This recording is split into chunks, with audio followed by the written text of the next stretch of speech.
नमस्कार और जय हिंद सभी दोस्तों को। मैं आप सभी का स्वागत करता हूं आपके अपने चैनल नॉलेज भाई जी पर। आज हम इस वीडियो में दोस्तों फैमिली लॉ के बारे में पढ़ने वाले हैं। इस वीडियो में दोस्तों मैं कुछ टॉपिक्स को कवर करूंगा, जैसे कि हिंदू कौन है, हिंदू के क्या क्या सोर्सेज हैं, स्कूल्स क्या हैं, इसके सब स्कूल्स क्या हैं, क्या एसेंशियल्स होते हैं वैलिड मैरिज के, वाइड मैरिज क्या होता है, वाइडेबल मैरिज क्या होता है, और ग्राउंड्स क्या हो सकते हैं डाइवोर्स के। तो ये वीडियो दोस्तों थोड़ी लंबी हो सकती है, पर ये काफ़ी इंफॉर्मेटिव होने वाली है आप लोगों के लिए। तो वीडियो को दोस्तों शुरू से अंत तक जरूर देखिएगा, और वीडियो अगर दोस्तों अच्छी लगे तो इसको लाइक शेयर और सब्सक्राइब अवश्य कीजिएगा। तो दोस्तों शुरू करते हैं आज का सबसे पहला टॉपिक कि हिंदू कौन है। दोस्तों, अकॉर्डिंग टू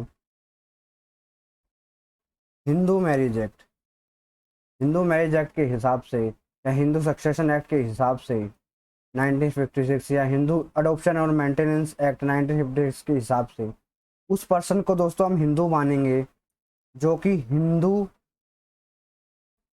हिंदू जो भी पर्सन हिंदू है रिलीजन से, इरिस्पेक्टिव और फॉर्म ऑफ डेवलपमेंट, मतलब उसका उसकी फॉर्म ऑफ डेवलपमेंट से कोई प्रभाव उस पर नहीं पड़ेगा। एक वीर शिवाय, एक लिंगियत, या एक ब्राह्मणों या आर्य समाजी को भी दोस्तों हम हिंदू के अंदर ही गिनती करेंगे। Any person who is either, जो इसमें से कोई भी हो, बुद्धिस्ट हो, जैन हो या सिख हो, वो भी दोस्तों हिंदू की डेफिनेशन में हिंदू के अंदर कवर होगा।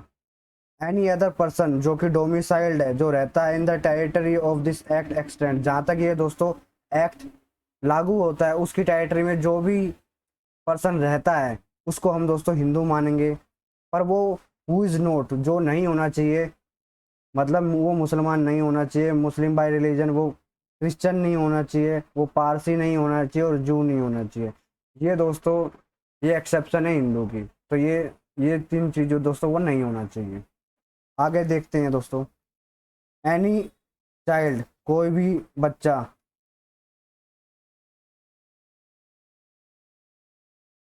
एनी चाइल्ड लेजिटिमेट और इलेजिटिमेट, दोस्तों बोन बोथ दोनों को दोस्तों हिंदू माना जाएगा। जो कि बुद्धिस्ट है, जैन है, सिख है, वो हिंदू के अंदर ही आएंगे। जैसा कि अब हमने प्रीवियस स्लाइड में देखा कि हिंदू के अंदर ही बौद्ध, जैन और सिख को जो रिलीजन के होते हैं उन्हीं को भी हिंदू के अंदर ही कंसीडर किया गया है। और इन दोनों इनके जो बच्चे होंगे उनको भी हिंदू के अंदर ही गिना जाएगा। इफ तो एक केस आता है कि अगर एक खाली एक person, one person is Hindu, अगर पेरेंट्स में से एक पर्सन हिंदू है, अगर दूसरा हिंदू नहीं है, अदर रिलीजन का है, तो चाइल्ड का जो रिलीजन है दोस्तों वो कैसे डिटरमाइन किया जाएगा? तो डिटरमाइन किया जाएगा on the basis of his और हर अपब्रिंगिंग, कि उसका लालन पालन किसने किया है।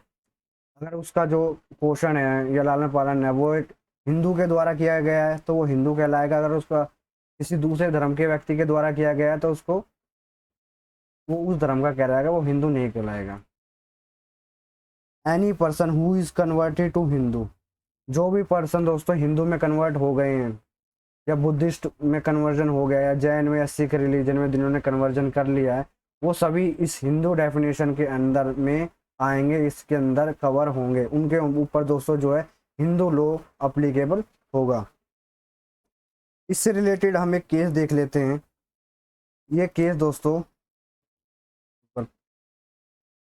इससे रिलेटेड दोस्तों हम केस देख लेते हैं। जैसा कि मैंने बताया, रानी भगवान कौर वर्सेस जेसी बोस। इस केस में दोस्तों क्या हुआ था, इस केस में कोर्ट ने कहा कि अगर कोई हिंदू, अगर वो रिसाइट करता है, अगर मान लो वो कुरान पढ़ता है या फूड वो ले लेता है किसी मुस्लिम से, इसका मतलब ये नहीं कि वो हिंदू नहीं रहा। वो जब तक हिंदू रहेगा, जब तक कि वो अपना धर्म को रिनाउंस ना कर दे, अपने धर्म का त्याग ना कर दे। इसी केस में ये भी बताया गया दोस्तों कि पर्सन जो कि हिंदू बाई बर्थ है, जो मतलब हिंदू धर्म में पैदा हुआ है, वो जब तक हिंदू हिंदू ही रहेगा। अगर मान लो कुछ प्रैक्टिसेस को फॉलो फॉलो नहीं करता है तो भी वो हिंदू ही कहलाएगा। अब दोस्तों अगली स्लाइड पे चलते हैं। इसमें देखते हैं कि किसके ऊपर दोस्तों हिंदू लॉ अप्लीकेबल होगा और किसके ऊपर हिंदू लॉ अप्लीकेबल नहीं होगा। तो हुम हिंदू लॉ अप्लाई। तो दोस्तों इसमें इसको हम तीन भाग में डिवाइड कर सकते हैं। जो हिंदू धर्म में जो जिनका रिलीजन हिंदू है, या जो हिंदू रिलीजन में पैदा हुए हैं, या ऐसे कोई पर्सन जो जिसके ऊपर कोई दूसरा धर्म लागू ना होता हो, मतलब वो हिंदू धर्म के अंदर में अंतर्गत आते हों, इनको भी हम फर्दर आगे डिवाइड करेंगे। तो उनको डिवाइड करते हुए अब आगे बढ़ते हैं। तो सबसे पहले दोस्तों हम बात करेंगे हिंदू बाई रिलीजन के बारे में। जो हिंदू है, जिनका रिलीजन हिंदू है, तो उसको हम दो भाग में दोस्तों डिवाइड कर सकते हैं।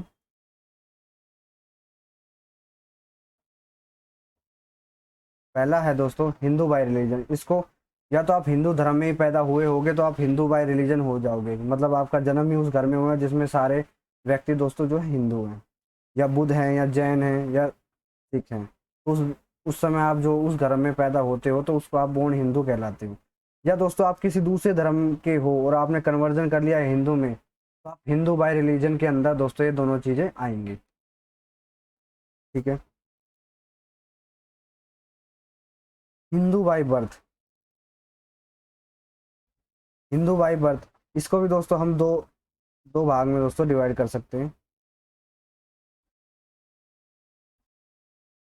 इसको भी दोस्तों हम दो भाग में डिवाइड कर सकते हैं, जिसके बोथ पेरेंट हिंदू हो या एक पेरेंट हिंदू हो। अगर दोस्तों आपके बोथ पेरेंट हिंदू हैं तो जो जो चाइल्ड का जो स्टेटस होगा, चाइल्ड का, वो भी हिंदू ही होगा। अगर उसके वन पेरेंट हिंदू है तो अपब्रिंगिंग जिसने की होगी, अपब्रिंगिंग जिसने की होगी, उसके हिसाब से दोस्तों डिवाइड किया जाएगा कि वो डिसाइड किया जाएगा कि वो हिंदू है या नहीं है।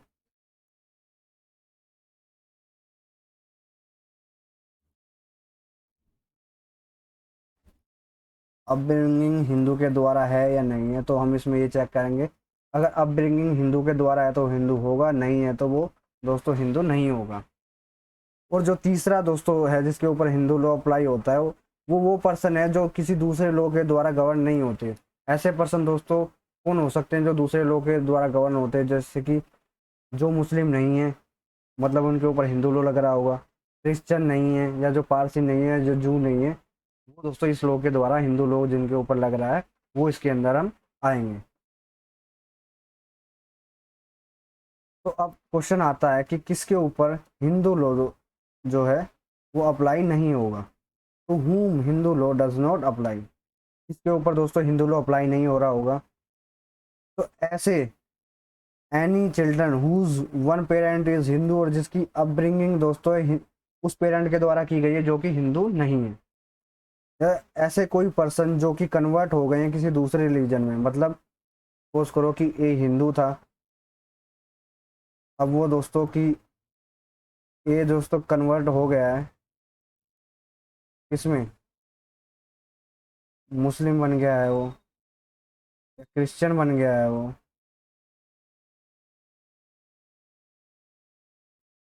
इस प्रकार के जो व्यक्ति होंगे उनके ऊपर भी हिंदू लॉ अप्लाई नहीं होगा। या एनी अदर पर्सन जिनके ऊपर हिंदू लॉ अप्लाई नहीं होता, मतलब कि जो मुस्लिम है, क्रिश्चियन है, पारसी है, जू बाई रिलीजन है। अब दोस्तों हम एक टर्म को समझते हैं कि हिंदू लॉ जो है इज नॉट लेक्स लॉ की, मतलब कि हिंदू लॉ कोई टेरिटोरियल लॉ नहीं है जो कि एक पर्टिकुलर टेरिटरी में या किसी जगह पर अप्लाई होता हो। ये लॉ ऑफ लोकेलिटी नहीं है ये दोस्तों, बल्कि एक पर्सनल लॉ है जो कि हर उस जगह अप्लाई होगा जहां पर भी हिंदू रह रहा हो, इन वट एवर कंट्री ही में be govern by Hindu law in all his personal matter. अपने सारे पर्सनल मैटर में हिंदू के ऊपर ही दोस्तों ये हिंदू लॉ अप्लाई होगा। ये दोस्तों ये टर्म जो है बताती है। अब देखते हैं कि हिंदू लॉ के दोस्तों सोर्स क्या क्या हो सकते हैं। हिंदू लॉ के दोस्तों जो सोर्स हैं वो दो प्रकार के सोर्स हैं। सबसे पहला जो सोर्स है वो है एंशियंट सोर्स, मतलब प्राचीन सोर्स, और दूसरे का हम डिवाइड कर सकते हैं सोर्स को मॉडर्न सोर्स में। एंशियंट सोर्स, एंशियंट सोर्स को दोस्तों हम चार भाग में डिवाइड कर सकते हैं। सबसे पहले आता है हमारा श्रुति, उसके बाद आता है स्मृति, फिर आता है कमेंट्री एंड डाइजेस्ट, और चौथा आता है हमारा कस्टम्स। और दोस्तों जो मॉडर्न सोर्स है उसको भी हम फर्दर तीन भाग में डिवाइड कर सकते हैं। सबसे पहले आएगा लेजिस्लेशन, फिर आएगा judicial decision, and third one is justice, equality and good conciseness. अब इनके बारे में हम डिटेल में तो आगे दोस्तों समझते हैं। सबसे पहले दोस्तों आया हमारा एंशियंट सोर्स में श्रुति, जैसा कि इसका नाम ही सजेस्ट कर रहा है, व्हाट हैज़ बीन हियर्ड, जो कि सुना गया है। मतलब जो भी हमें भगवान के द्वारा दोस्तों, ऋषि मुनियों के द्वारा जो सुना गया, उस जो वो जो वर्डों को जो कंटेन किया हुआ है वो हमारे स्मृति के अंदर आएंगे। It contain the sacred word of the god, मतलब sacred word of the god which were revealed to sages, मतलब जो कि संतों को रिवील्ड किए गए थे और उन्होंने हमें बाद में बताए गए हैं, उन वर्ड्स को हमने श्रुति में माना है। इस जो ये जो श्रुति जो सोर्स है, इसको जो मोस्ट इम्पोर्टेंट और एसेंशियल सोर्स माना जाता है हिंदू लोगों का।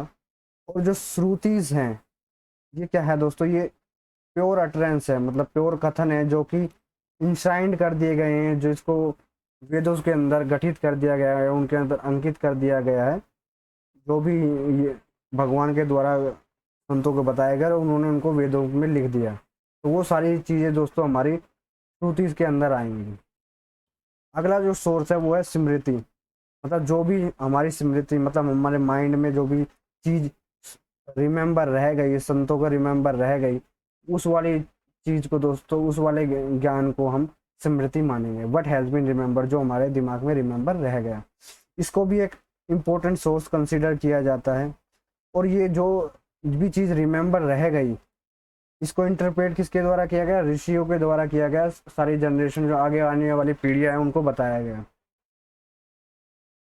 स्मृति इसको भी हम क्लासीफाई कर सकते हैं धर्म सूत्र एंड धर्मशास्त्र। ठीक है दोस्तों, अब अगले उसके ऊपर चलते हैं। कमेंट्री एंड डाइजेस्ट, जो थर्ड जो सोर्स है, एंशिएंट सोर्स का जो थर्ड सोर्स है वो दोस्तों है कमेंट्री एंड डाइजेस्ट। इसको भी दोस्तों एक इम्पोर्टेंट रोल प्ले करता है डेवलपमेंट ऑफ हिंदू लॉ के अंदर, और इसने जो स्कोप है उसको भी काफ़ी एक्सपेंड कर दिया है हिंदू लॉ में। कमेंट्री और डाइजेस्ट जो है वो क्या है, वो कस्टम्स के रिकॉर्ड हैं जो कि कंटेन किए गए हैं स्मृति के अंदर। मतलब कि कमेंट्री एंड डाइजेस्ट के अंदर हमने क्या किया है, जो भी हमारे कस्टम्स थे स्मृति के अंदर, हमने उनको इंटरप्रेट किया, एक्सप्लेन किया, मॉडिफाइड किया, जो भी हमारी स्मृति के अंदर थे।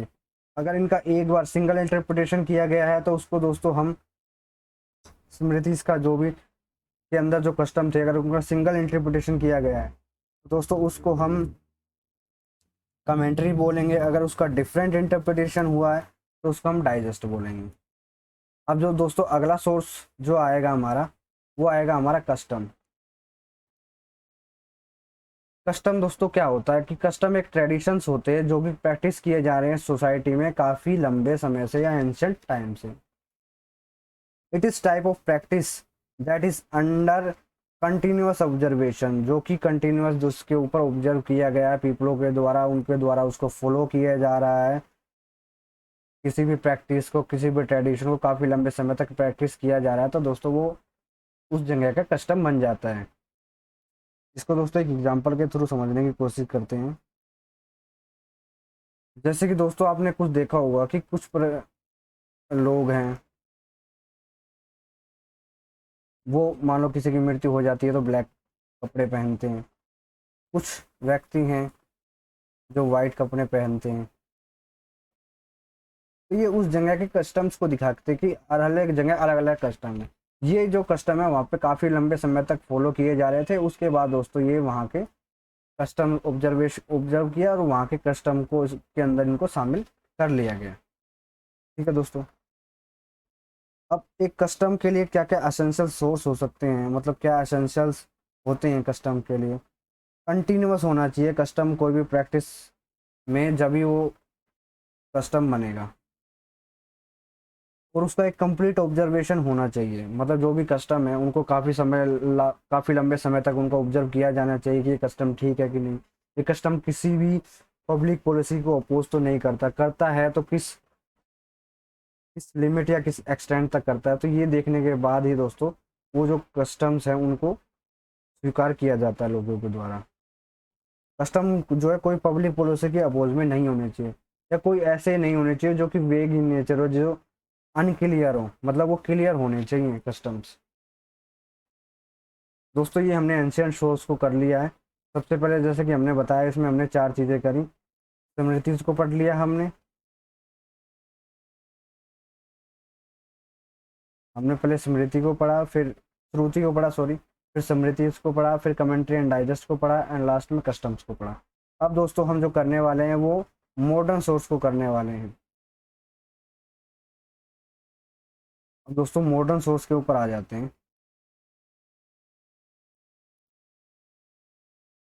तो मॉडर्न सोर्स को दोस्तों हम 3 भाग में डिवाइड कर सकते हैं, जैसा कि हमने पीछे अभी बताया था।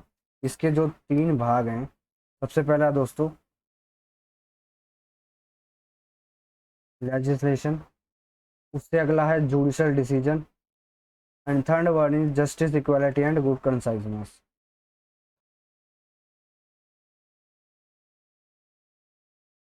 तो सबसे पहले दोस्तों हम जो पढ़ने वाले हैं वो हम पढ़ेंगे लेजिस्लेशन के बारे में। ये जो लेजिस्लेशन है, इसको मोस्ट इम्पोर्टेंट सोर्स माना गया है हिंदू लॉ का। It has been stated that in order to meet the new condition of the society, it become necessary to codify the law। मतलब कि कंडीशंस मीट करने के लिए सोसाइटी की को कोडिफाई करना जरूरी था, और जरूरत को समझा गया कि इसको करा जाना चाहिए। उसके बाद दोस्तों इसको जो है लॉ को जो थे हिंदू लॉ को कोडिफाई कर दिया गया। They have been reformed, altered the old Hindu law which bring uniformity in terms of applicable and practice of Hindu law. मतलब इसको कोडिफाई करने के बाद इसको जो प्रैक्टिस करने में एक यूनिफॉर्मिटी आई, मतलब हर जगह ये यूनिफॉर्मली अप्लीकेबल हो रहा था, और इसकी अप्लीकेशन और प्रैक्टिस भी काफ़ी दोस्तों आसान हो गई। कुछ जो मेजर लेजिस्लेशन है वो कौन कौन सी हैं दोस्तों, उसके बारे में अभी हम देख लेते हैं। मेजर लेजिस्लेशन कौन कौन सी हैं? Hindu succession act 1925, special marriage act 1954, Hindu marriage act 1955, Hindu minority and guardianship act 1956, Hindu succession act 1956, Hindu adoption and maintenance act 1956। ठीक है दोस्तों, अब हम अगले जो हमारा अगला है जुडिशल डिसीजन, उसके ऊपर चलते हैं। अगला जो हमारा मॉडर्न सोर्स ऑफ लॉ है वो है जुडिशल डिसीजन। जुडिशल डिसीजन को भी दोस्तों काफ़ी इंपॉर्टेंट सोर्स माना जाता है। ये अथॉरिटेटिव एंड बाइंडिंग भी होता है, मतलब ये बाइंडिंग नेचर का होता है। जैसे ही कोई भी जुडिशल डिसीजन जब पास करा जाता है, तो वो सपोज करो कि कोई भी जुडिशल डिसीजन हाई कोर्ट ने पास कर दिया, तो वो जो लोअर कोर्ट्स हैं उनके लिए वो बाइंडिंग नेचर का हो जाएगा। वो एक एज ए प्रेसिडेंट दोस्तों उसका यूज वो कर रहे होंगे। On each and every point there are large number of decisions which have been interpreted various commentaries and similarities. हर एक टॉपिक के ऊपर हमें जो है कुछ ना कुछ दोस्तों जो है इंटरप्रिटेशन मिल जाएंगी, लार्ज नंबर ऑफ डिसीजन मिल जाएंगे जो अभी तक पास हो चुके हैं। हम उन डिसीजन का यूज़ करते हैं अपने फर्दर आगे के डिसीजन में पहुंचने के लिए। और जो हम प्रीवियस बैक डिसीजन का यूज़ करते हैं किसी भी कोर्ट के द्वारा, जो हायर कोर्ट के द्वारा पास किए गए हैं, उन्हीं को डॉक्ट्राइन ऑफ प्रेसिडेंट भी दोस्तों हम कैसे हैं, जिसमें कि सिमिलर अगर कोई फैक्ट आ रहे हैं, सेम फैक्ट या सेम रिजेम्बलेंस के जो केसेस आ रहे हैं, सेम सर्कमस्टांसेस जो कि ऑलरेडी केस में डिस्कस किए गए हैं, तो उन पर हम जो प्रीवियस जो हमारे जो भी केस हुए थे उनका यूज़ कर सकते हैं। ये उस प्रोसेस को काफ़ी स्पीडली रिजोल्यूशन में मदद करता है। और जो दोस्तों हमारा थर्ड सोर्स है modern source of Hindu law का, वो है justice, equality and good conciseness. Justice, equality and good conciseness क्या है? बेसिक रूल है लॉ का। ये रूल दोस्तों जब अप्लाई होता है जब कोई एग्जिस्टिंग रूल ना हो, या जहाँ पे कॉन्फ्लिक्ट होता है दो सोर्स ऑफ लॉ के बीच में कि कौन सा सोर्स ऑफ लॉ अप्लाई किया जाए, तो उस समय दोस्तों हम इस प्रकार के justice, equality and good conciseness के रूल को अप्लाई करते हैं। इस ये जो रूल है इसको फेयरेस्ट और रीजनेबल ऑप्शन माना जाता है जो कि अवेलेबल हो सकता है एक पर्सन को। एक केस हुआ था दोस्तों इससे रिलेटेड, गौरीनाथ वर्सेस कमलाबाई। इसमें दोस्तों सुप्रीम कोर्ट ने justice, equality and good conciseness का यूज करते हुए डिसीजन दिया था। दोस्तों हमारे जो सोर्सेज थे वो हो गए हैं। अब हम जो चलने वाले हैं वो स्कूल्स अब हम देखेंगे कि करके कि स्कूल कौन कौन से होते हैं। तो स्कूल है ऑफ हिंदू लॉ के, उसको हम 2 भाग में डिवाइड कर सकते हैं, मिताक्षरा स्कूल मेजरली और दयाभागा स्कूल। तो मिताक्षरा स्कूल के बारे में दोस्तों हम सबसे पहले पढ़ लेते हैं कि मिताक्षरा स्कूल दोस्तों क्या है। मिताक्षरा स्कूल को हम मनु स्कूल ऑफ लॉ के नाम से भी जानते हैं। और ये ओरिजिनेट जो हुआ है वो कमेंट्री से हुआ है, जो कि विजनेश्वरा ने लिखी थी। ये एक बंगाली स्कॉलर थे, उन्होंने इस ये यजुर्वेद स्मृति के ऊपर दोस्तों जो ये कमेंट्री वहां से उन्होंने मिताक्षरा स्कूल की ओरिजिनेट हुई है। ये जो स्कूल है मिताक्षरा स्कूल, ये applicable to whole part of the India, ये सारे इंडिया के पार्ट में अप्लीकेबल है except West Bengal and Assam, क्योंकि वहां पर दोस्तों दया भागा स्कूल चलता है। उसके अलावा सारे के सारे इंडिया में मिताक्षरा स्कूल अप्लीकेबल है। तो हम इस लाइन से कह सकते हैं कि मिताक्षरा स्कूल का जो जूरिडिक्शन है वो काफ़ी वाइड है, और जो different part of the countries हैं वो प्रैक्टिस करती हैं डिफरेंट लॉ, क्योंकि वहाँ पर कस्टम दोस्तों जो कि अलग अलग हैं। वहाँ पे लॉ अलग, थोड़ा सा उसके अंदर डिफरेंस आ जाता है मिताक्षरा स्कूल के अंदर। उसी की वजह से दोस्तों स्कूल्स को फर्दरली डिवाइड भी हुए हैं, क्योंकि डिफरेंट जो एरियाज हैं उनके कस्टम्स, उनके जो लोकल कस्टम है वो भी उस स्कूल को इन्फ्लुएंस करते हैं। तो मिताक्षरा स्कूल को दोस्तों हम फर्दर 5 बाय स्कूल्स में डिवाइड कर सकते हैं, तो एक एक करके हम देखेंगे। सबसे पहले आता है Banaras law school, second one is Mithila law school, third one is Maharashtra और Bombay law school, fourth one is Punjab law school and five one is Madras law school. Mitakshara law school में दोस्तों एक इससे रिलेटेड केस लॉ है जो मैं भी आपको बता रहा हूँ। एक दोस्तों केस हुआ था रुष्टी पुट्टू वर्सेस राजेंद्रा का केस। इस केस में दोस्तों यह ऑब्जर्व किया गया कि डिफरेंट जो स्कूल हैं वो ओरिजिनेट हुए हैं due to different local customs, जो कि उनके जो डिफरेंट प्रोविंस है प्रांतों में उस समय कंट्रीज के थे। जो ये कमेंटेटर थे वो स्मृतिज को, जो कमेंटेटर्स इसको इंटरप्रिटेट कर रहे थे, तो वो इन लोकल कस्टम को इग्नोर नहीं कर पाए, इनको इसके अंदर शामिल करना पड़ा जब वो इंटरप्रेट कर रहे थे। इसके वजह से इस विभिन्न प्रकार के जो स्कूलों को जो है जन्म हुआ, जो कि हमने अभी पढ़े, जो कि 5 स्कूल है। जैसे कि मैंने ये बताया, Banaras law school, Mithila law school, Maharashtra law school, Punjab law school and Madras law school. ठीक है दोस्तों।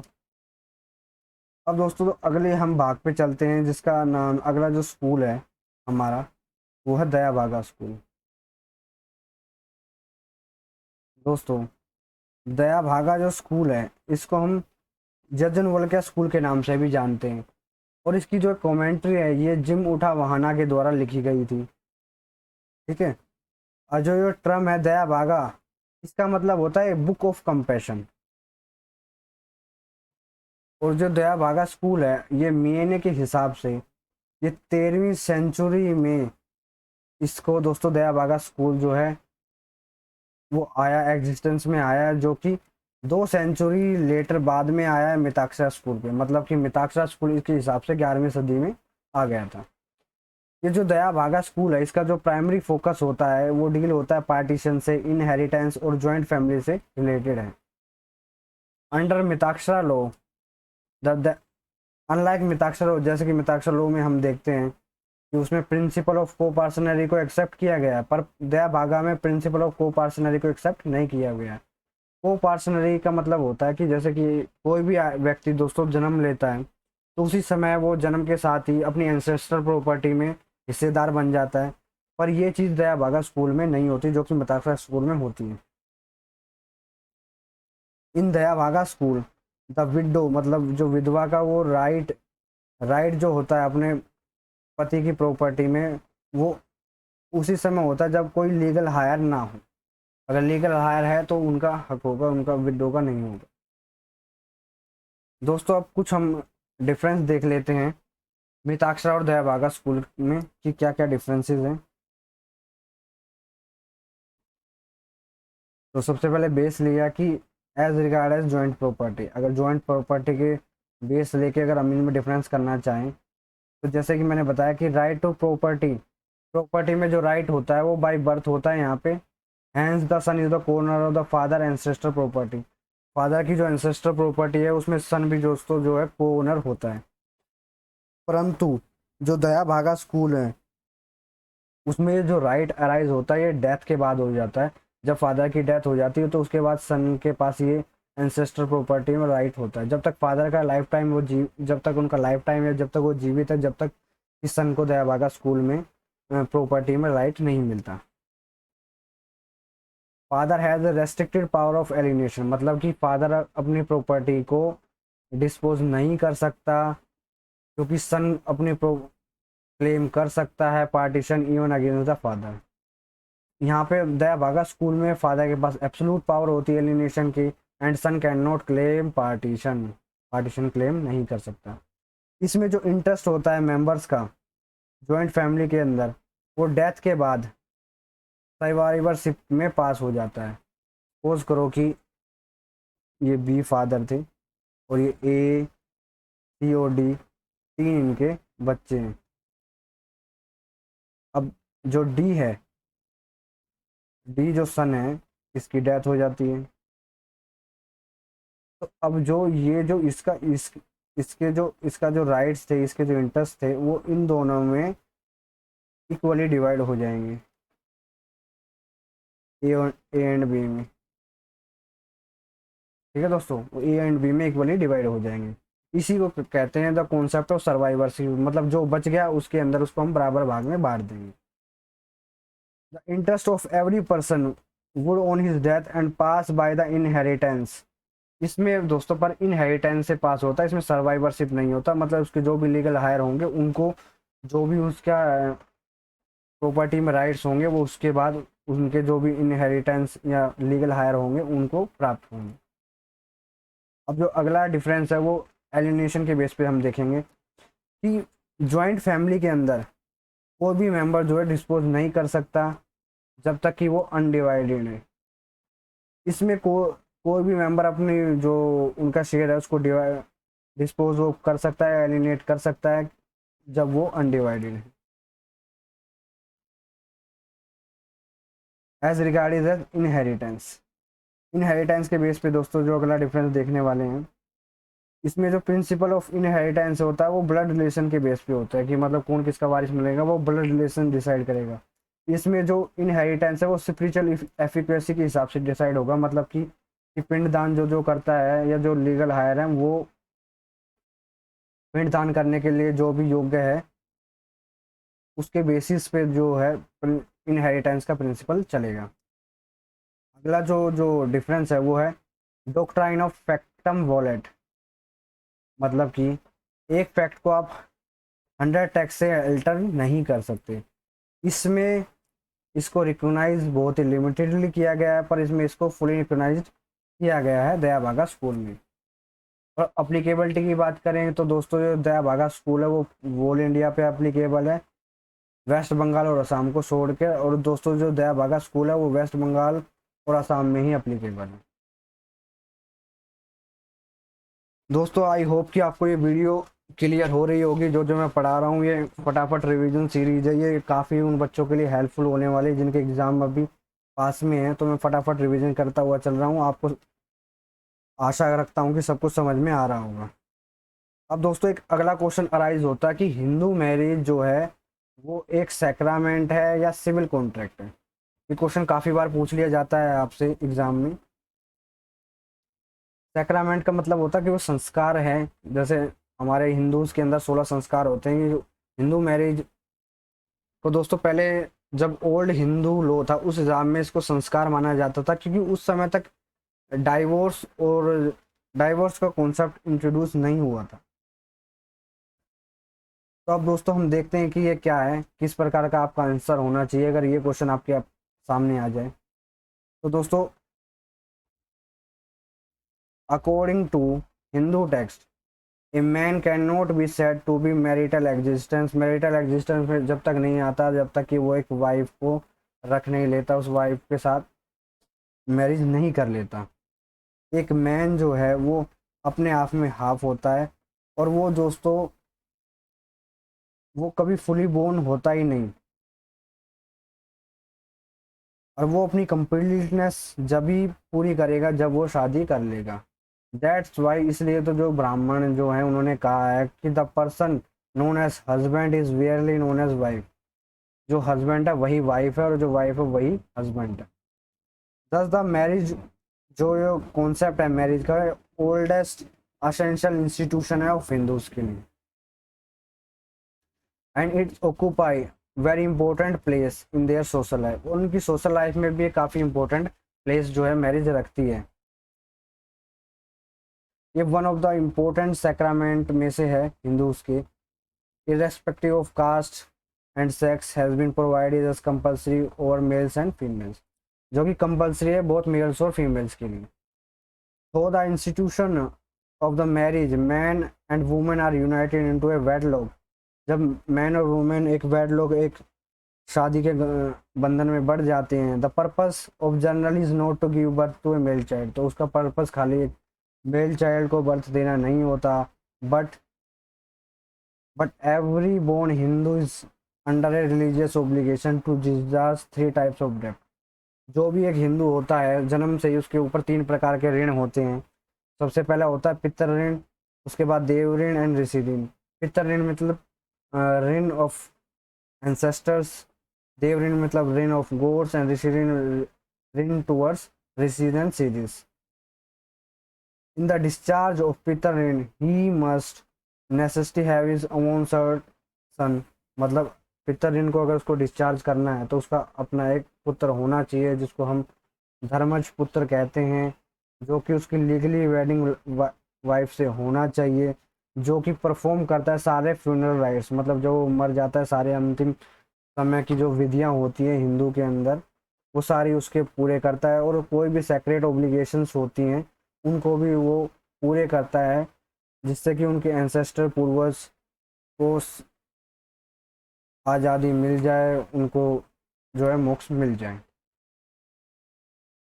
इससे रिलेटेड दोस्तों एक जो केस हुआ था वो गोपाल कृष्ण वर्सेस मिथिलेश कुमारी एक केस हुआ था। इसमें इलाहाबाद हाई कोर्ट ने ये ऑब्जर्व किया कि जो इंस्टीट्यूशन ऑफ मैट्रिमोनी है हिंदू लॉ के अंदर वो एक सैक्रामेंट है, वो एक संस्कार है, वो कोई सोशल एग्रीमेंट नहीं है। For a Hindu marriage is obligatory, marriage obligatory होती है खाली सन को के लिए नहीं, but in order to discharge the depth of ancestor to perform his various religious and spiritual duties. बहुत सारी रिलीजियस और स्पिरिचुअल ड्यूटीज होती हैं जो एक सन को पूरी करनी होती है, तो उनको पूरा करने के लिए मैरिज का होना काफ़ी नेसेसरी है। इसलिए दोस्तों ये जो गोपाल कृष्ण वर्सेस मिथिलेश कुमारी जो केस हुआ था इसमें ये माना गया कि मैरिज एक सैक्रामेंट है। ये दोस्तों कुछ पॉइंट्स हैं जो कि शो करते हैं कि मैरिज एक सैक्रामेंट है, वो सिविल कॉन्ट्रैक्ट नहीं है। हिंदू मैरिज दोस्तों एक इनडिविजुअल यूनियन है, फ्लैश विद फैन, मतलब मांस से मांस का एक इनडिविजुअल यूनियन, हड्डियों से हड्डियों का मिला, जो कि नेक्स्ट लाइफ में भी दोस्तों कंटिन्यू रहती है। मैरिज दोस्तों की हमारे हिंदुओं के अंदर जैसा कि माना जाता है कि ये एक 7 जन्मों का बंधन होती है, और हिंदू मैरिज एक वोली मैरिज होती है जिसमें काफ़ी रिलीजियस सेरेमनीज को हमें परफॉर्म करना होता है, और वाइफ जो उसकी अर्धांगिनी होती है, हाफ होती है मैन की, वो फुलनेस एक मैन जब भी अटेंड कर पाता है जब वो मैरिज कर लेता है। तो इसलिए हिंदू मैरिज को काफ़ी एसेंशियल माना गया है, और इसको एज ए सेक्रीमेंट दोस्तों पहले कंसिडर किया जाता था, क्योंकि उस समय तक कुछ कॉन्सेप्ट जो थे जैसे कॉन्सेप्ट लाइक डाइवोर्स कॉन्सेप्ट हिंदुओं के मैरिज के अंदर था ही नहीं। उस समय सोचा ही नहीं जाता था कि मैरिज कभी भी डिसोल्व हो सकती हैं या पार्टी कभी अलग होंगी, क्योंकि ये 7 जन्मों का बंधन माना जाता था। पर डेवलपमेंट ऑफ टाइम के साथ ही हिंदू मैरिज में भी, मैरिज एक्ट में कुछ जैसे एग्जिस्टेंस में आया तो कुछ दोस्तों फीचर्स लेके आया। हिंदू मैरिज एक्ट आने के बाद कुछ इसके अंदर कॉन्ट्रेक्चुअल फीचर्स भी दोस्तों हमने देखे, लाइक कॉन्ट्रैक्ट या कंसेंट ऑफ द पार्टी, मतलब जो पार्टी जो नो विवाह कर रही है उनकी कंसेंट भी दोस्तों काफ़ी महत्वपूर्ण होती है एक वैलिड मैरिज को कॉन्स्टिट्यूट करने के लिए। सेक्शन 13 जो हिंदू मैरिज एक्ट का जो डील करता है दोस्तों डिवोर्स से, क्योंकि हम पहले के ओल्ड हिंदू लॉ में दोस्तों इस प्रकार के चीज को दोस्तों हम नहीं देखते थे, इसलिए उसको हम क्या मानते थे दोस्तों, उसको हम क्या मानते थे, उसको एक संस्कार मानते थे, उसको एक सिविल कॉन्ट्रैक्ट नहीं मानते थे। पर दोस्तों जैसे कि ये कुछ चीज़ें दो मैरिज के अंदर ऐड हो गई, कुछ फीचर्स ऐड हो गए like contract, consent of the parties, divorce. उसके बाद दोस्तों इसके अंदर कुछ कॉन्ट्रेक्चुअल फीचर्स भी आ गए। तो अब हम दोस्तों हम अगर हम आज की बात करें कि प्रेजेंट डे की बात करें, तो दोस्तों प्रेजेंट डे में जो हिंदू मैरिज है वो कॉम्बिनेशन है ऑफ सैक्रामेंट एंड कॉन्ट्रैक्ट। तो हिंदू मैरिज के अंदर अब दोस्तों हम दोनों चीज़ें देखते हैं, इसके अंदर दोनों चीज़ें हैं, एक सैक्रामेंट भी है और एक कॉन्ट्रैक्ट भी है। अब दोस्तों अगले क्वेश्चन पे चलते हैं। अगला दोस्तों हमारा जो क्वेश्चन है कि एक वैलिड मैरिज क्या होती है। दोस्तों एक वैलिड मैरिज के लिए जो भी नेसेसरी कंडीशंस हैं वो हिंदू मैरिज एक्ट 1955 में बताई गई हैं, जो कि सेक्शन 5 दोस्तों हिंदू मैरिज एक्ट 1955 का गवर्न करता है। तो दोस्तों सबसे पहला जो पॉइंट है, कोई भी वैलिड मैरिज होने के लिए वो मोनोगैमी होनी चाहिए, मतलब एक एक ही शादी होनी चाहिए। किसी भी आदमी की दो या दो से अधिक शादियां, मतलब दो शादियां नहीं होनी चाहिए, एक ही शादी को वैलिड माना गया है, मोनोगैमी, अगर वैलिड मैरिज आपने करनी है।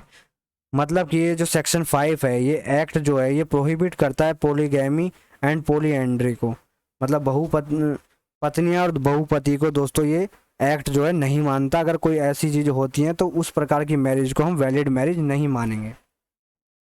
It says that the neither party should have a living spouse, किसी भी पार्टी का eight the time of marriage living spouse नहीं होना चाहिए। अगर इस कंडीशन का फेलियर होता है तो दोस्तों वो मैरिज जो होगी वो नल एंड वाइड हो जाएगी सेक्शन 11 के हिसाब से। सेक्शन 11 जो हिंदू मैरिज एक्ट का है वो वाइड मैरिज से रिलेटेड है। अगर कोई भी आदमी बाइगैमी करता है तो इस प्रकार की मैरिज को दोस्तों हम वाइड मैरिज मानेंगे, और वो पर्सन दोस्तों जो है वो सेक्शन 494 और 495 ऑफ आईपीसी में के हिसाब से दोस्तों वो पर्सन लाइबल होगा। और सेक्शन 17 भी जो है हिंदू मैरिज एक्ट का, वो भी दोस्तों उसके अंडर भी वो लाइबल होगा, जो कि हिंदू मैरिज एक्ट 1955 का है। एक केस हुआ था जिसमें यमुनाबाई अनंतराव अदव वर्सेस अनंतराव शिवराव अदव। इस केस में दोस्तों क्या हुआ कि जो सुप्रीम कोर्ट है उसने देखा कि फर्स्ट जो कंडीशन है 5(1) में दी गई है, इसका वायलेशन हुआ है। तो उसकी बेसिस पे दोस्तों उन्होंने जो मैरिज थी उसको नल एंड वाइड घोषित कर दिया।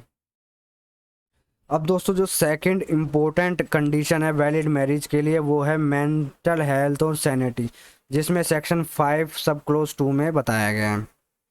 ये एक्ट दोस्तों प्रोहिबिट करता है मैरिज इनसेन पीपल्स के बीच में, मतलब कोई भी दो पागल व्यक्ति है या कोई एक पागल व्यक्ति है किसी के साथ विवाह कर रहा है, तो इस प्रकार की मैरिज को दोस्तों ये प्रोहिबिट करता है।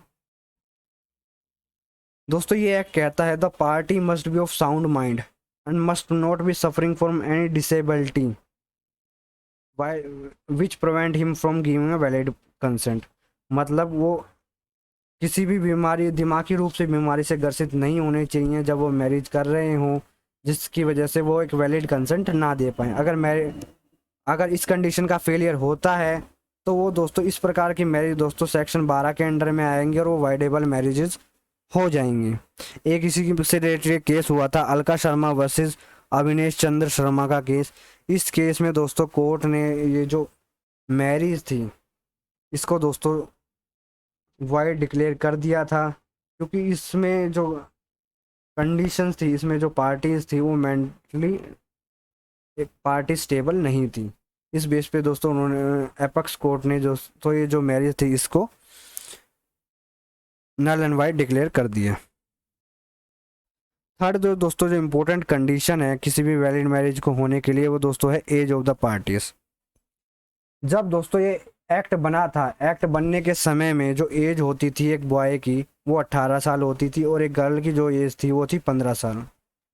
बट इसके बाद इसमें कुछ अमेंडमेंट किए गए 1976 में, जिसके बाद इस जो मिनिमम एज है पार्टीज़ की मैरिज के लिए वो बॉय की 21 साल और गर्ल की 18 साल कर दी गई है। इस कंडीशन की ब्रीच की वजह से ये जो इस कंडीशन की अगर ब्रीच हो जाती है, मतलब कोई ब्रीच कर लेता है, तो नलिटी ऑफ मैरिज इसका दोस्तों वो जो है कॉन्सिक्वेंस नहीं होता, इसकी वजह से जो मैरिज है वो नल नहीं हो जाती। परंतु ये एक ऑफेंस है सेक्शन 18A में हिंदू मैरिज एक्ट के। इसमें अगर मान लो कोई भी जो है बच कोई भी जो है 18 साल से कम अगर मान लो लड़की विवाह करती है या 21 साल से कम लड़के का विवाह होता है, तो दोस्तों वो चाइल्ड मैरिज को दोस्तों प्रोहिबिट करता है। और उस केस में सेक्शन 18A के हिसाब से हिंदू मैरिज एक्ट 1955 के उसको सिंपल इम्प्रिजनमेंट हो सकती है 15 डेज की, या फाइन हो सकता है 1000 या बोथ या दोनों हो सकते हैं। दोस्तों जो एक एक्ट है prohibition of child marriage act 2006, अगर कोई पर्सन मतलब चाइल्ड विवाह को परफॉर्म कर रहा है या कंडक्ट कर रहा है या उस प्रकार के विवाह को कोई अबैट कर रहा है या उकसा रहा है चाइल्ड मैरिज करने के लिए, तो उस पर्सन को दोस्तों पनिश किया जाएगा रिग्रेस इम्प्रिजनमेंट के द्वारा 2 साल की, या फाइन या बोथ। फाइन इसमें हो सकता है 1 लाख रुपए तक। फोर्थ जो दोस्तों जो कंडीशन है हमारी वैलिड मैरिज के लिए वो है prohibited degree of relationship. Fourth जो कंडीशन है ये सेक्शन 5 के क्लोज नंबर 4 में दोस्तों दी गई है। ये एक्ट क्या करता है, प्रोहिबिट करता है formalize marriage fall within prohibited degree of relationship. मतलब ये जो डिग्री ऑफ प्रोहिबिट की गई है उनके बीच में मैरिज को होने से रोकता है। अगर इस प्रकार की मैरिजेस होती हैं या इस कंडीशन का वायलेशन किया जाता है तो उस केस में दोस्तों सेक्शन 18B जो है हिंदू मैरिज एक्ट का उसके हिसाब से उसको सिंपल इम्प्रिजनमेंट हो सकती है 1 महीने की, या फाइन हो सकता है 1000 रुपये या बोथ दोनों की हो सकती है। जो प्रोहिबिटेड डिग्री ऑफ रिलेशनशिप है इसको सेक्शन 3G में दोस्तों डिफाइंड किया गया है हिंदू मैरिज एक्ट के। अब जो अगली 5th कंडीशन आती है वैलिड मैरिज के लिए दोस्तों वो है प्रोहिबिशन ऑफ स्पिंडा रिलेशनशिप। मतलब जो पार्टीज जो मैरिज कर रही हैं उनके बीच में स्पिंडा रिलेशनशिप नहीं होना चाहिए जब तक कि वो कस्टम अलाउ नहीं करते हों। अगर कस्टम अलाउ कर रहे हैं इस प्रकार की मैरिज को तो मैरिज ओके, अगर कस्टम अलाउ नहीं करे तो इस प्रकार की मैरिज दोस्तों जो होती हैं वो वाइड हो जाएंगी। सेक्शन 5 के क्लोज नंबर 5 में दोस्तों प्रोहिबिशन ऑफ स्पिंडा मैरिज के बारे में बताया गया है, जो कि प्रोहिबिट करता है, जो कि नहीं होनी चाहिए। ये एक एसेंशियल कंडीशन है वैलिड मैरिज के लिए। अगर मान लो कोई पर्सन प्रोहिबिटेड डिग्री में मैरिज करता है तो उसको सिंपल इम्प्रिजनमेंट हो जाएगी 1 मंथ के लिए, या फाइन हो जाएगा 1000 रुपये या बोथ हो सकता है, जो कि सेक्शन 18B में दोस्तों की दिए गए हैं। और स्पिंडा रिलेशन को दोस्तों की कहाँ बताया गया है, सेक्शन 3F में इसको बताया गया है कि स्पिंडा रिलेशनशिप क्या होता है हिंदू मैरिज एक्ट में। अगर आपको इसके बारे में वो डिटेल जानकारी चाहिए तो सेक्शन 3F जो आप देख सकते हैं, या फिर मैं इससे रिलेटेड एक वीडियो डाल दूंगा जिसमें आप स्पिंडा रिलेशनशिप और प्रोहिबिटेड डिग्री ऑफ रिलेशनशिप के बारे में आसानी से समझ पाएंगे। अब दोस्तों जो अगला हमारा जो कंडीशन है या अगला हमारा जो क्वेश्चन है दोस्तों वो आता है वाइड मैरिज क्या होती है और इनका कहाँ पे डिफाइंड किया गया है। तो सेक्शन 11 दोस्तों जो है वो वाइड मैरिज से डील करता है। ये कहता है कि कोई मैरिज सोलमनाइज हुई है तो वो मैरिज दोस्तों नल एंड वाइड हो जाएगी अगर वो कोई भी कंडीशन है उसके कॉन्ट्रावीन में है, उसके अपोजिट में है, जो कि क्लोज नंबर 1, 2 और 5 में दी गई है सेक्शन 5 के। वो वाइड होगी, वाइड एप अनिशो शुरू से ही दोस्तों वो नल एंड वाइड हो जाएंगी इस प्रकार की मैरिजेस। सबसे पहले दोस्तों इसमें आता है बाइगैमी। अगर मान लो कोई पार्टी जिसका लिविंग स्पाउस है अगर वो उस समय मैरिज कर लेता है तो इस प्रकार की मैरिज को दोस्तों प्रोहिबिट किया गया है। इस प्रकार की मैरिज अगर वो कर लेता है तो वो वाइडेबल मैरिज होगी, उसको मैरिज नहीं माना जाएगा। इस प्रकार की मैरिज को शुरू से नल एंड वाइड माना जाएगा। और दूसरी जो कंडीशन है वो है प्रोहिबिटेड डिग्री ऑफ रिलेशनशिप। अगर मान लो कोई party prohibited degree of relationship में मैरिज कर लेती हैं तो जब तक कि उनके कस्टम अलाउ नहीं कर रहे हों, कस्टम अलाउ कर रहे हैं तो ठीक है, कस्टम अलाउ नहीं कर रहे हैं तो इस प्रकार की मैरिज को भी दोस्तों हम वाइड मैरिज मानेंगे।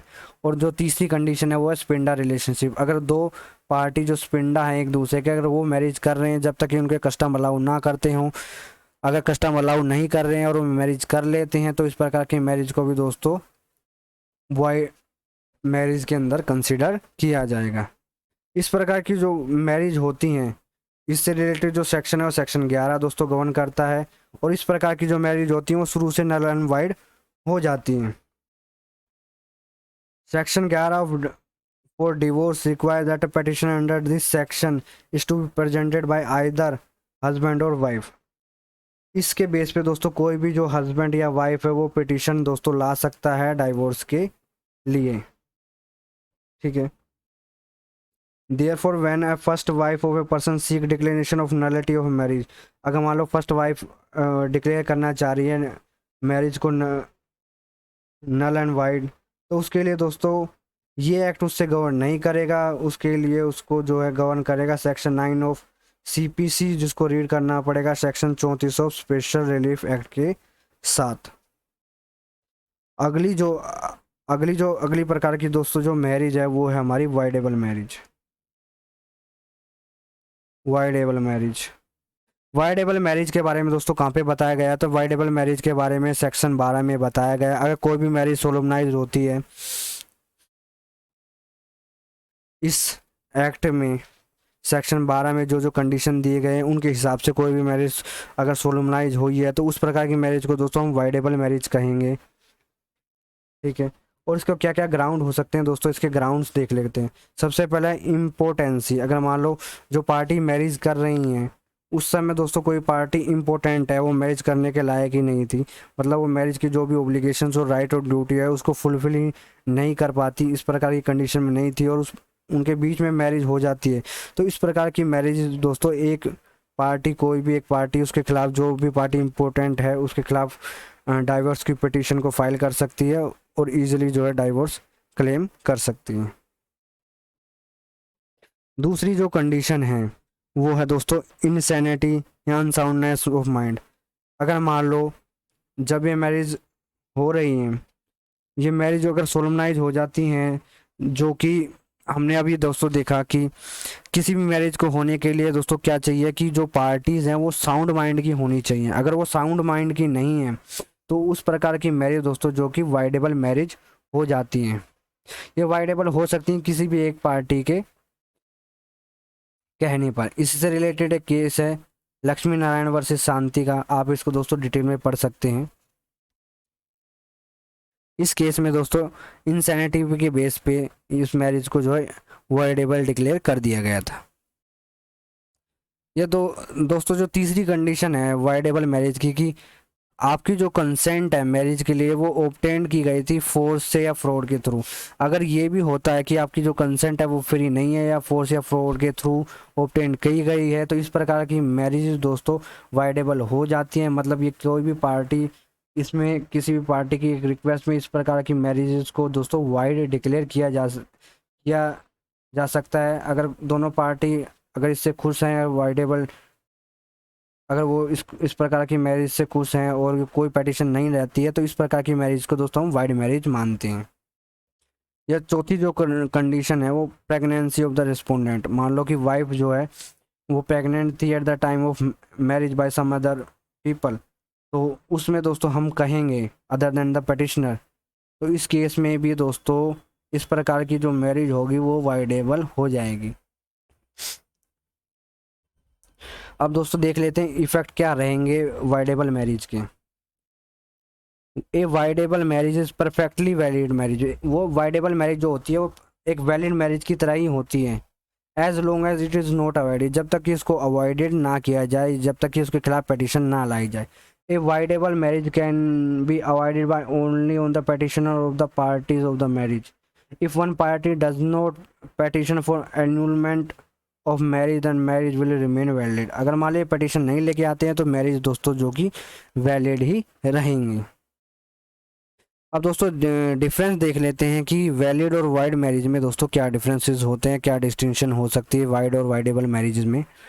ये डिफरेंस भी दोस्तों कई बार पूछ लिया जाता है आपके पेपर में और CCSU में ये काफ़ी बार आया भी है डिफरेंस वाइड एंड वाइडेबल में, तो ये काफ़ी इंपॉर्टेंट टॉपिक बन जाता है फैमिली लॉ से रिलेटेड। एक वाइड मैरिज दोस्तों जो होती है वो वाइड एब इनिशियो, मतलब स्टार्टिंग से ही इस प्रकार की मैरिज को वाइड हो जाती हैं। और इसमें जो पार्टीज होती हैं वो एक हस्बैंड और वाइफ का स्टेटस दोस्तों उनको नहीं मिलता है, वो उनके अंदर कोई राइट एंड ड्यूटीज़ जो है अराइजेज नहीं होते हैं। जबकि वाइडेबल मैरिज में जब तक कि वो वैलिड हैं वो दोनों पार्टीज़ को बाइंड करेंगी, जब तक कि वो कोर्ट के द्वारा उसको एन्यूल ना किया जाए, ख़त्म ना किया जाए।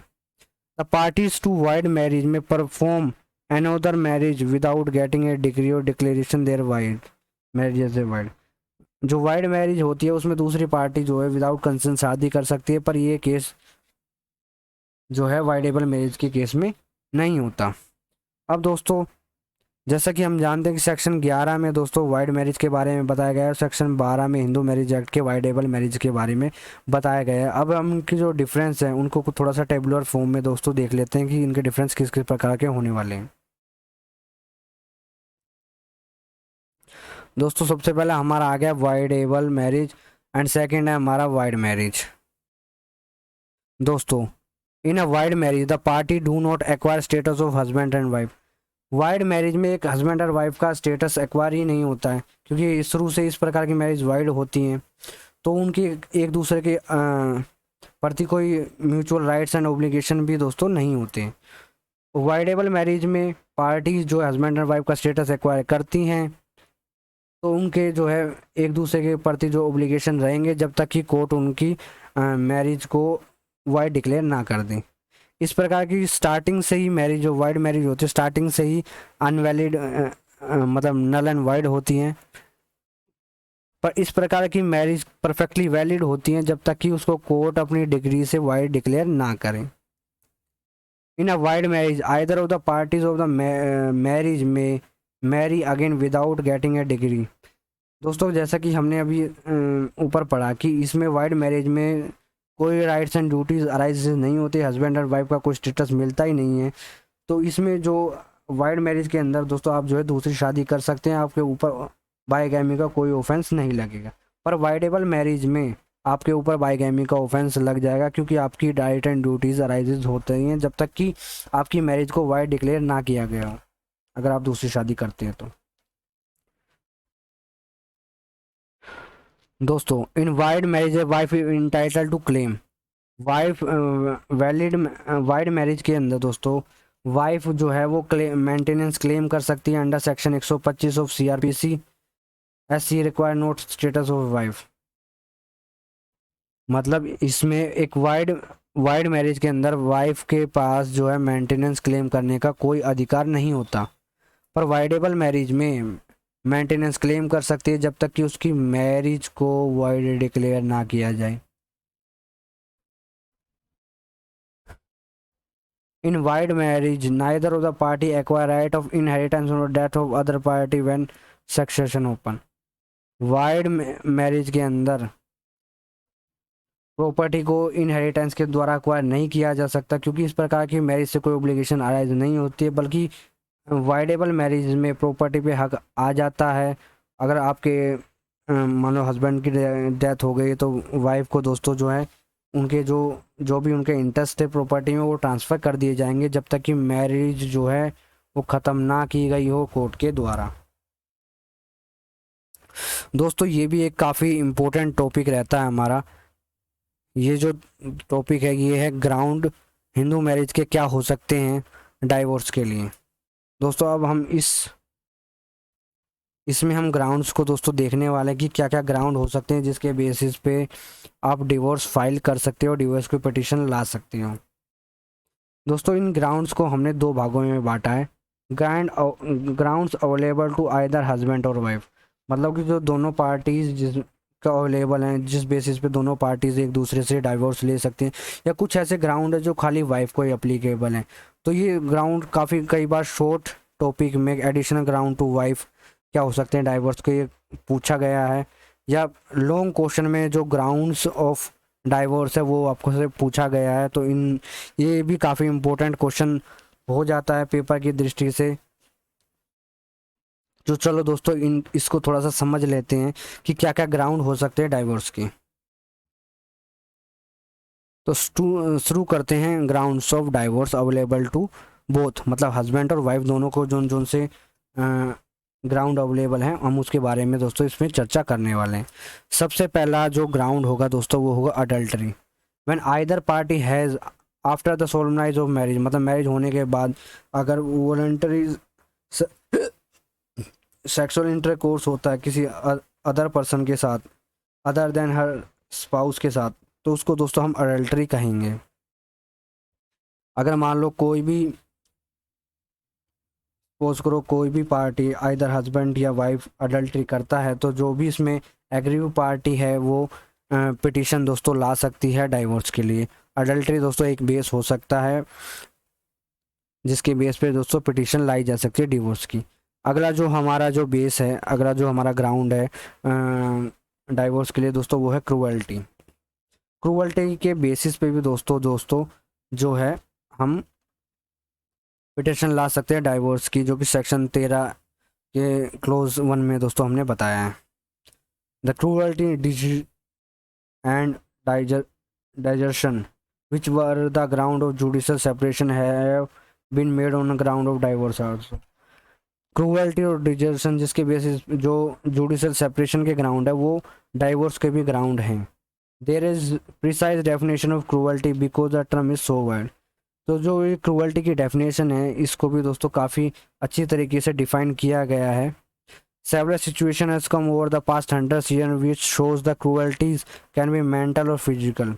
ये दोस्तों जो क्रूअल्टी होती है मेंटल भी हो सकती है और फिजिकल भी हो सकती है। तो दोस्तों इससे रिलेटेड एक केस देख लेते हैं जिसमें दास्तने वर्सेस दास्तने केस हुआ था। इस केस में दोस्तों क्या हुआ था, इस केस में दोस्तों वर्ड्स के थ्रू जेस्चर के थ्रू या खाली साइलेंस रहकर भी क्रूअल्टी की जा सकती है, ये बताया गया है, जो कि दोस्तों मेंटल क्रूअल्टी को दिखाता है। एक केस हुआ था रूसेल वर्सेस रूसेल। इसमें क्या हुआ था कि उसको पोजेस डेंजर था कि उसका लाइफ को खतरा था या उसका लिम्ब कट जाएगा या उसकी हेल्थ या मेंटल हेल्थ पे कोई फ़र्क पड़ेगा। तो ये भी दोस्तों या कोई ख़तरा महसूस हो कि आपको लगे कि आपके ऊपर कोई हमला होने वाला है, तो ये सारी जो चीज़ें हैं वो क्रूअल्टी के अंदर दोस्तों कवर की गई हैं। अब दोस्तों देख लेते हैं क्रूअल्टी दोस्तों की कितनी प्रकार की होती है।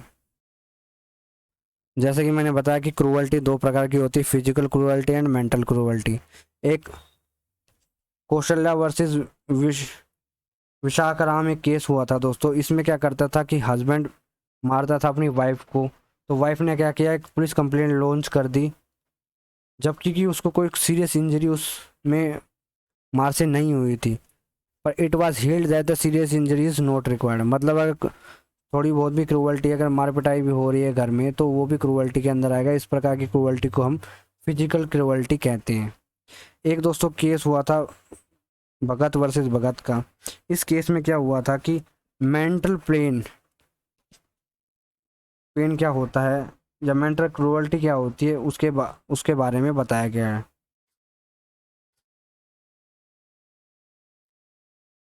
मेंटल क्रूअल्टी दोस्तों इसमें बताया गया must be such as that it can not reasonable be expected to live together, कि वो एक दूसरे के साथ नहीं रहना चाहती, ये भी एक मेंटल क्रूअल्टी हो सकती है। This is to be judged on the circumstances of the cases, और केस के सर्कमस्टांस के हिसाब से दोस्तों डिसाइड किया जाएगा। एक और दोस्तों मैंने इसमें केस डाला है जिसमें कि वाइफ का एब्यूजिव क्वारल होता था हस्बैंड के साथ, मतलब गाली गलौज के साथ छोटे छोटे मौके पर। तो ये क्या बन गया था, लाफिंग स्टॉक बन गया था लोकलिटी के लिए। This was held to be mental cruelty against the wife. इसको मेंटल क्रूअल्टी दोस्तों जो है इस केस में दोस्तों माना गया है। और दोस्तों एक केस हुआ था जिसमें false accusation of adultery was held to be mental cruelty. मतलब कि फॉल्स एडल्ट्री इस केस में कर दी थी, जिसको कि उन्होंने कोर्ट ने क्या माना कि फॉल्स एक्यूजिशन को भी हम दोस्तों मेंटल क्रूअल्टी के अंदर ही शामिल करेंगे। एक दोस्तों केस हुआ था यशोदाबाई वर्सेस कृष्णमूर्ति का। इसमें mayor domestic quarrel with mother in law is not cruelty, जिसमें कहा कि अगर आप कोई डोमेस्टिक क्वारल मतलब छोटा मोटा कोई आपस में मुंह जबानी कोई झगड़ा कर रहे हैं, तो वो दोस्तों क्रूअल्टी के अंदर नहीं आएगा अपनी सास के साथ। एक केस दोस्तों हुआ था शोभा वर्सेस मधुकर का केस, जिसमें constant demand of dowry is cruelty, जिसमें बताया गया है कि अगर आप डाउरी की डिमांड करते हैं तो दोस्तों ये भी क्रूअल्टी के अंदर आता है।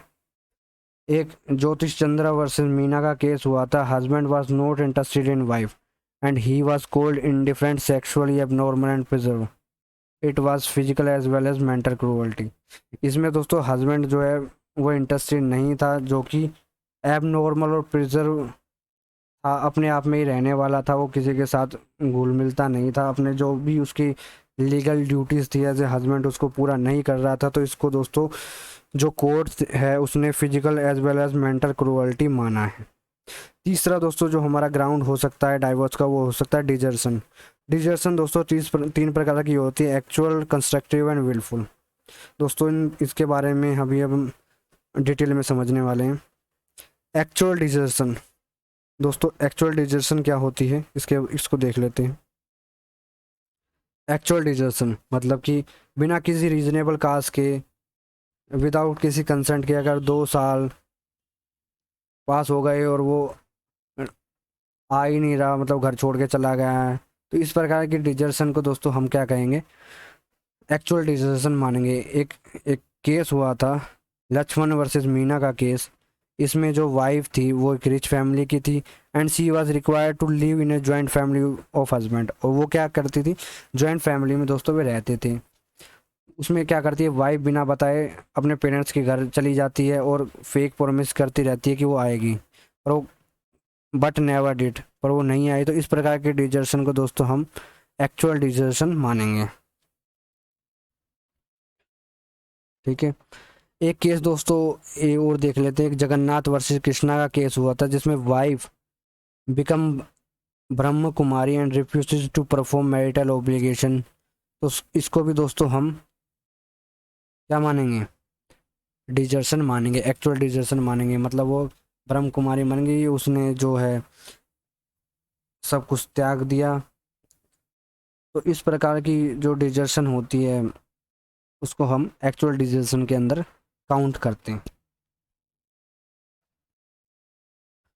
अगली जो हमारी दोस्तों डिजर्शन है वो दोस्तों है कंस्ट्रक्टिव डिजर्शन। कंस्ट्रक्टिव डिजर्शन क्या होती है, if a spouse create an environment that forces the other spouse to live.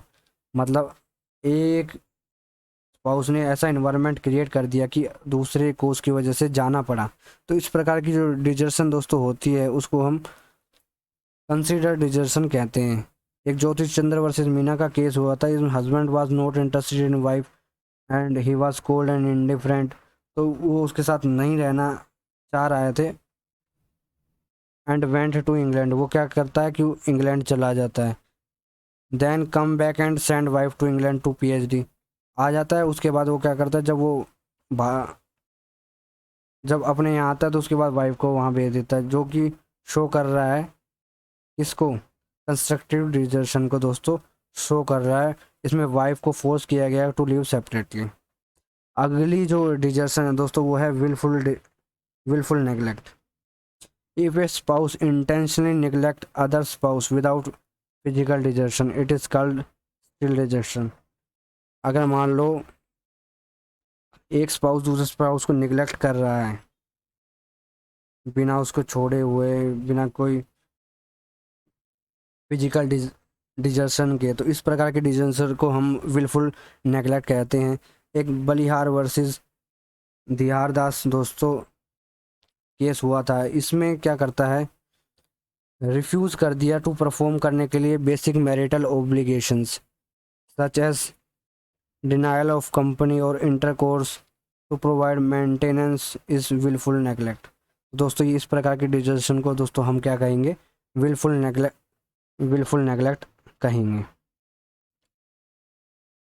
चौथा दोस्तों जो बेस हो सकता है डाइवोर्स का वो हो सकता है कन्वर्जन। मतलब जब कोई एक पार्टी कन्वर्ज हो जाए किसी दूसरे धर्म में, वो हिंदू ना रहे, तो उस बेसिस पे भी जो अदर अग्रीव पार्टी है वो डाइवोर्स की दोस्तों पिटिशन जो फाइल कर सकती है। या अनसाउंडनेस ऑफ द माइंड, जब कोई पार्टी दोस्तों की अनसाउंड माइंड की थी और उनके बीच में मैरिज सोलमनाइज हो जाती है, उनको पता नहीं था, जब जैसे उसके नोन में आता है तो उस बेसिस पे भी दोस्तों वो डाइवोर्स की पिटीशन फाइल कर सकते हैं। पर इंसैनिटी को respondent has a incurable unsound mind, मतलब उसको ये जो अनसाउंडनेस की जो बीमारी है ये ऐसी होनी चाहिए कि जो इनकोरेबल इन नेचर हो, मतलब जिसको ठीक ना किया जा सकता है। Respondent has been suffering continuously, और रिस्पोंडेंट इससे कंटिन्यूसली सफ़र किया जाना चाहिए। अगर आप इंसैनिटी के बेस पे डाइवर्स लेना चाहते हैं तो ये जो इंसैनिटी है इनकोरेबल होनी चाहिए, मतलब इसका जो है इलाज ना हो, और ये जो इंसैनिटी है ये परमानेंट हो इन नेचर में, या कंटिन्यूस हो रही हो। ठीक है। जो अगला जो है लेप्रोसी, ये भी दोस्तों एक कारण हो सकता है डाइवर्स की पिटिशन फाइल करने के लिए, where the other party has immediately preceding the presentation of the petition and been suffering from virulent and incurable form of leprosy। अगर लेप्रोसी है तो उस बेसिस पे भी दोस्तों आप डाइवोर्स के लिए पिटिशन फाइल कर सकते हैं। या आपको कोई वेनरल डिसीज़ है, ये ऐसी डिसीज़ होती हैं जो कि एक पार्टी को होती हैं और वो कम्युनेबल इन नेचर की होती हैं, मतलब स्प्रेड हो सकती हैं दूसरे पार्टीज़ को while doing intercourse या having physical contact with each other. तो इस प्रकार की अगर किसी भी पार्टी को वेनरल डिसीजेज हैं, सफ़र कर रहा है, तो उसके बेस पे जो दूसरी पार्टी है, जो एग्रीव पार्टी है, वो पिटिशन दोस्तों ला सकती है डाइवोर्स के लिए। अगला दोस्तों जो ग्राउंड हो सकता है डाइवोर्स के लिए वो है रिलोकेशन ऑफ द वर्ल्ड, मतलब आपने जो है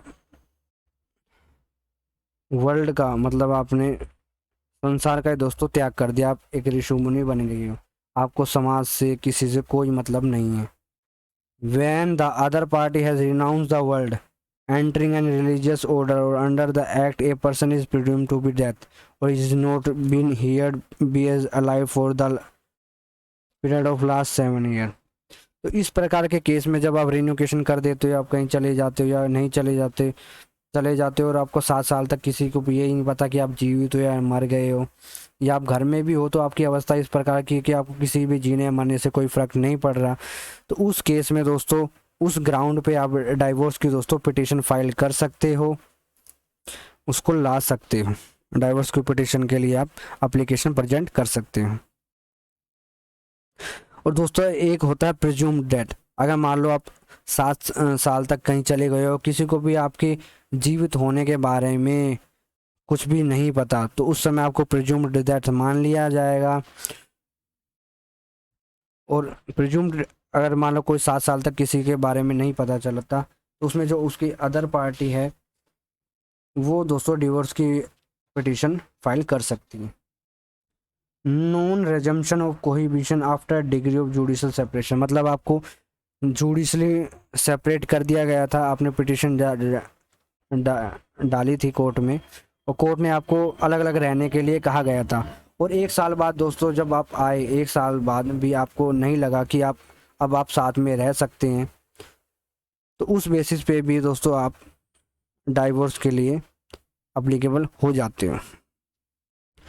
no resumption of conjugal rights after the time of such degree, मतलब आपने कंजुगल राइट्स, मान लो कोई पार्टी डिमांड करती है, कंजुगल राइट्स दोस्तों होता है कि आप किसी को सपोज करो कि वाइफ या हस्बैंड एक दूसरे से अलग रह रहे हैं, वो अपनी ड्यूटीज़ को परफॉर्म नहीं करते हैं, तो इसमें जो एग्रीव पार्टी है वो जा सकती है कोर्ट के पास कि उनको कंजुगल राइट्स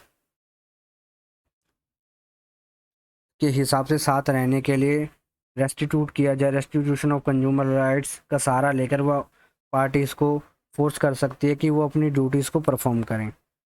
अगर कंजुगल राइट्स को वो परफॉर्म नहीं कर रहे हैं, 1 साल हो गया है और उनके बीच में कोई सुलह नहीं हुआ है, वो after 1 year has been pass, तो ये डिग्री हो सकती है restitution. There shall be no restitution of consumer rights between the party for a period of 1 year after the passing of degree of restitution of consumer rights. मतलब उनके बीच में जो restitution consumer rights की जो degree पास की गई थी उसके बाद से उनके बीच में दोस्तों कोई भी सुलह नहीं हुई है। वो नहीं साथ रहना चाह रहे, वो अपनी जो मैरिटल ओब्लिगेशन है उनको परफॉर्म नहीं करना चाह रहे। तो इस बेसिस पे भी दोस्तों डाइवोर्स का एक ग्राउंड बन जाता है। और दोस्तों कुछ ऐसे ग्राउंड हैं जो खाली वाइफ को अप्लीकेबल हैं, जो वाइफ को मिलते हैं। तो इस पर काफ़ी एक बार शॉर्ट नोट आया है, तो ये भी आप दोस्तों देख लीजिएगा, काफ़ी इंपॉर्टेंट टॉपिक हो जाता है आपके एग्ज़ाम के लिए। तो पहला जो है वो बाइगेमी, मान लो हस्बैंड के ने एक से ज़्यादा शादी कर ली, तो उस बेसिस पे जो वाइफ है वो डाइवोर्स के लिए पटिशन फाइल कर सकती है। ये हस्बैंड गिल्टी हो रेप, सोडमी और बिस्टैलिटी के लिए। सोडमी का मतलब दोस्तों होता है कि वो किसी प्रकार के एनल इंटरकोर्स में है विद मेल के साथ और फीमेल के साथ, तो उस बेसिस पे भी वो डाइवोर्स के लिए दोस्तों जो है वो वाइफ एप्लीकेशन फाइल कर सकती है। बिस्टैलिटी या फिर इंटरकोर्स विद एनिमल करता है, तो उस बेसिस पे भी दोस्तों वो वाइफ जो है वो डाइवोर्स के लिए एप्लीकेशन फाइल कर सकती है।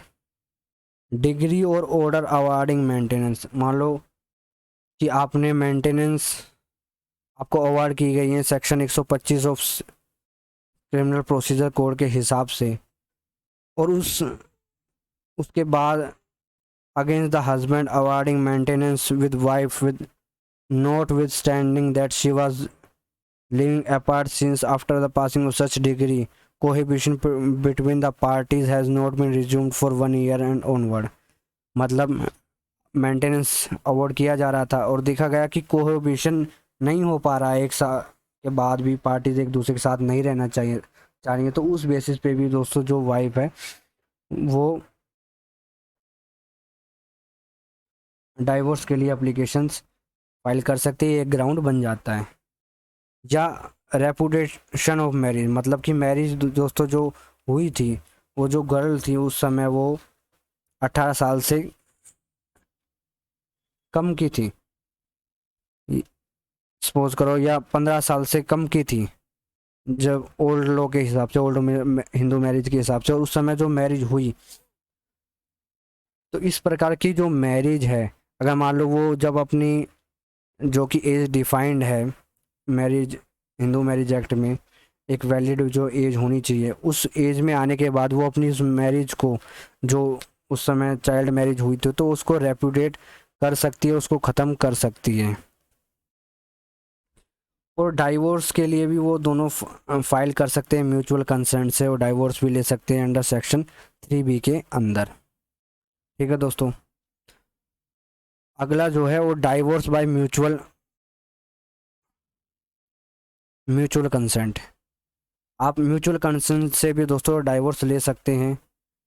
जो डाइवोर्स लिया जाता है म्यूचुअल कंसेंट के थ्रू, वो उसके बारे में जो दोस्तों बताया गया है वो सेक्शन 13B में बताया गया है। इसके लिए जो रिक्वायरमेंट्स हैं, इसके लिए दोस्तों 3 रिक्वायरमेंट्स है। तो parties are living separately for period of 1 year, 1 साल से ज़्यादा दोस्तों वो एक दूसरे से अलग रह रही हूँ। और party are not able to live together, उसके 1 साल होने के बाद भी वो एक साल दूसरे के साथ नहीं रहना चाह रही हूँ। और they are mutually agreed that marriage will be should not be resume, and they have mutually agreed that marriage should be resolve, mutually agreed हुए हैं कि ये मैरिज जो है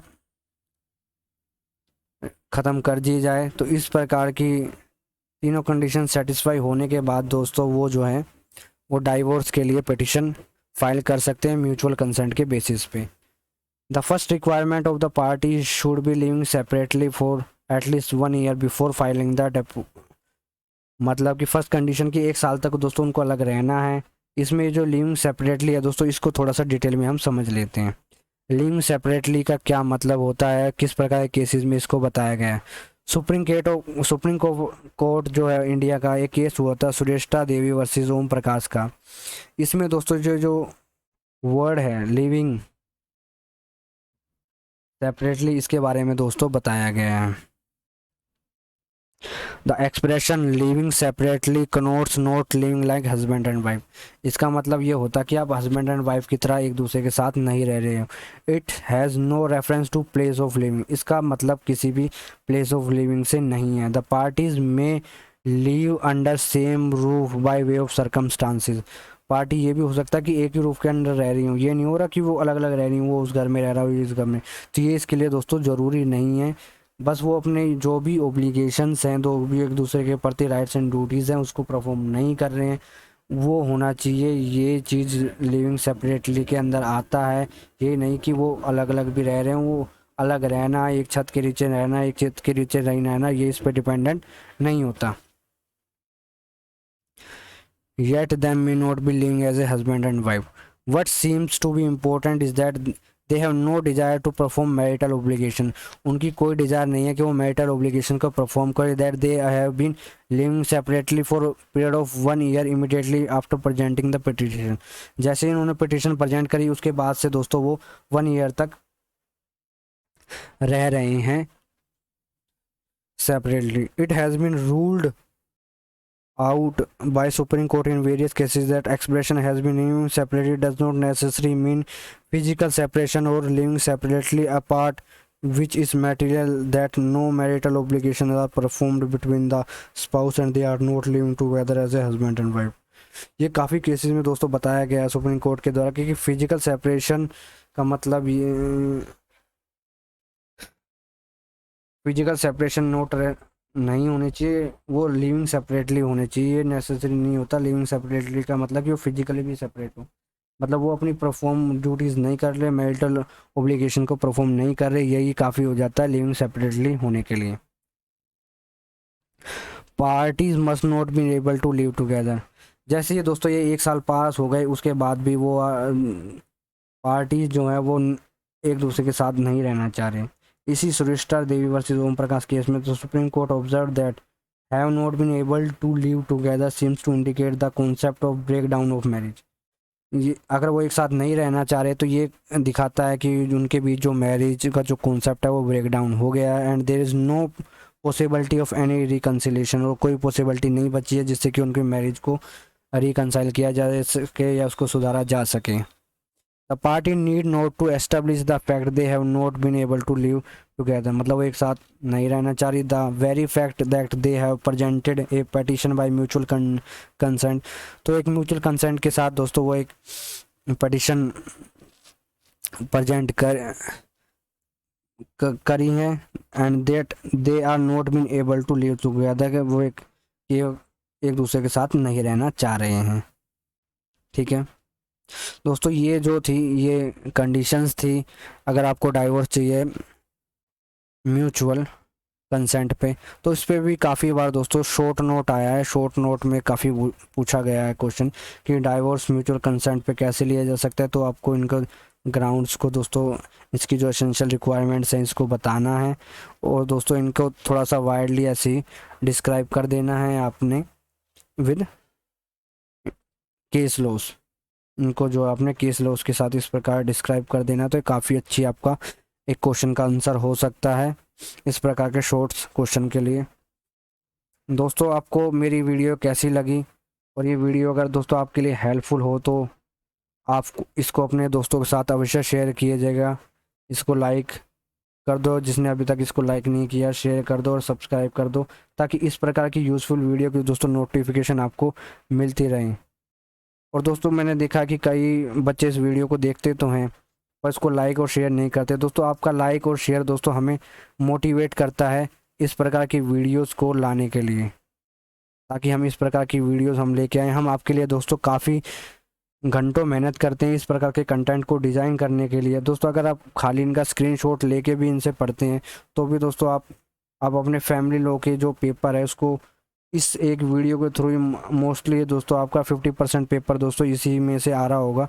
आपका 50% पेपर तो इसी वीडियो के थ्रू दोस्तों आपका निकल जाएगा। तो दोस्तों मैं आशा करता हूँ कि जो भी बच्चा इसको देख रहा होगा या देखेगा फ्यूचर में वो इस वीडियो को लाइक अवश्य करेगा। तो दोस्तों हमें आपकी लाइक और कमेंट, इस सुझाव की दोस्तों आशा रहेगी कि अगर आप कुछ कमेंट करना चाहते, कुछ समझ में नहीं आया तो कमेंट में आप हमें कमेंट करके पूछ सकते हैं या कुछ आप इसको अंदर पढ़ाई से रिलेटेड आप कुछ चेंज कराना चाह रहे हैं, कुछ ऐसी चीज़ें हैं जो आपको बुरी लगी हो जो इस समय हमने वीडियो बनाई हो, या कुछ आपको चीज़ें अटपटी लगी है, तो वो भी आप हमें कमेंट करके दोस्तों बता सकते हैं।